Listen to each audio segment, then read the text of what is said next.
یہ جو سورہ کے نام ہیں قرآن مجید کے ایک مضمون بہت شاندار، بڑا آپ کو اس میں معنی نظر آتی ہے، ایک شان کلام ہے، لیکن ایک عام آدمی کی حیثیت سے مثلا آپ اس خدا کا آخری کلام قیامت تک اس کے جب سورہ کا نام دیکھتے ہیں، مطلب دی کاؤ بکرا، یہ کیا نام ہے؟ مطلب ہم عام طور پہ کہتے ہیں کہ کسی چیز کا نام آپ رکھتے ہیں وہ اس کے حسن، اس کے جمال، اس کی معنویت کو نمایاں کرتی ہے، تو اب بکرا، مائدہ، نساء، یہ نام کیسے اس مضمون سے جڑتے ہیں؟ یہاں پر دیکھیے میں مثال دوں گا کہ غزلوں کا مجموعہ ہے، آپ جانتے ہیں کہ غزل کا کوئی عنوان نہیں ہوتا، جی یہ محض مثال ہے، میں پھر عرض کر دوں، یعنی یہ غلط فہمی نہیں ہونی چاہیے، سمجھانے کے لیے آپ کے ہاں جو چیز موجود ہوتی ہے تو اس سے کوئی مثال دے کے تقریب فہم مقصود ہوتا ہے۔ غزل کا کوئی نام نہیں ہے، لیکن آپ بڑی لمبی لمبی غزلیں ہیں، مثال کے طور پر غالب کی ہیں، اقبال کی ہیں، تو غزلوں کے بارے میں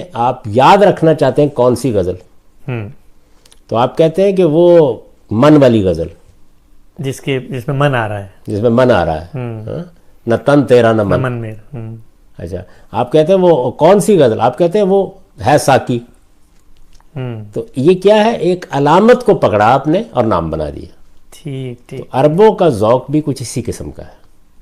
قرآن مجید کی بہت سی صورتوں کے اللہ تعالیٰ نے کوئی نام نہیں رکھے، بعض صورتوں کے رکھے ہیں، وہ حروف مقطعات کی صورت میں، مثلا بقرہ کا نام اصل میں الف لام میم ہے، یہ سورہ الف لام میم ہے، اللہ تعالیٰ کا رکھا ہوا نام وہ ہے۔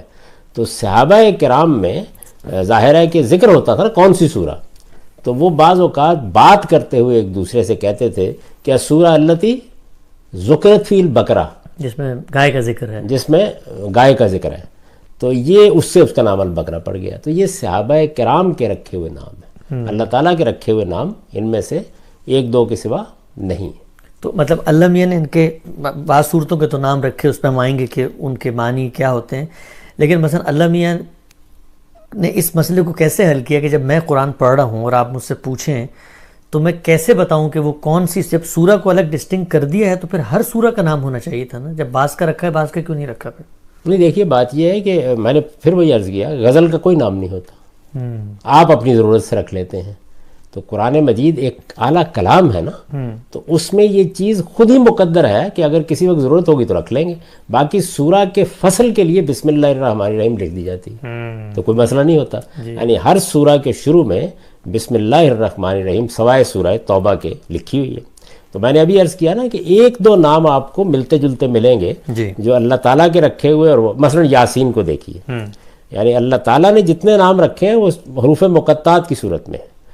اللہ تعالیٰ کا رکھا ہوا نام کیا ہے؟ سورہ نون، نون والقلم وما یسطرون، لیکن اس کے آگے کیا لفظ ہے؟ نون والقلم، تو لوگوں نے اس کا نام القلم رکھ لیا۔ اللہ تعالیٰ کا رکھا ہوا نام کیا تھا؟ سورۃ النون، نون مچھلی کو کہتے ہیں، تو حروف مقطعات ہی ہیں جو اصل میں صورتوں کے نام۔ یاسین کیا ہے؟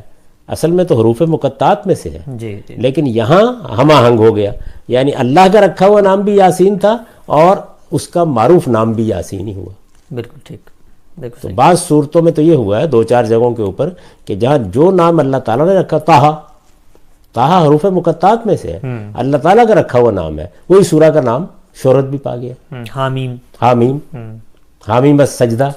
تو اس طرح بعض جگہوں کے اوپر تو اللہ تعالیٰ کا رکھے ہوئے نام ہی کو اختیار کر لیا گیا، لیکن بعض جگہوں پر صحابہ نے ایک دوسرا نام بھی دے دیا، اور وہ محض علامت ہی ہے، اس کا مضمون سے کوئی تعلق نہیں۔ لیکن چونکہ اب وہ معروف ہو گئے تو پھر لوگ اسی نام سے اس کو موسوم کرتے ہیں، زیادہ تر پھر اسی نام سے موسوم کرتے ہیں۔ ٹھیک ہے، آپ نے اسی وجہ سے جو مختلف مصائف ہیں دنیا بھر میں، ان میں بعض اوقات ناموں میں اختلاف ہوتا ہے۔ جی یہ بھی ہوتا ہے، یعنی مثلا ہمارے ہاں سورۃ الدہر ہوگی، عربوں کے ہاں سے شائع ہو کے آئے گا تو سورۃ الانسان ہوگی۔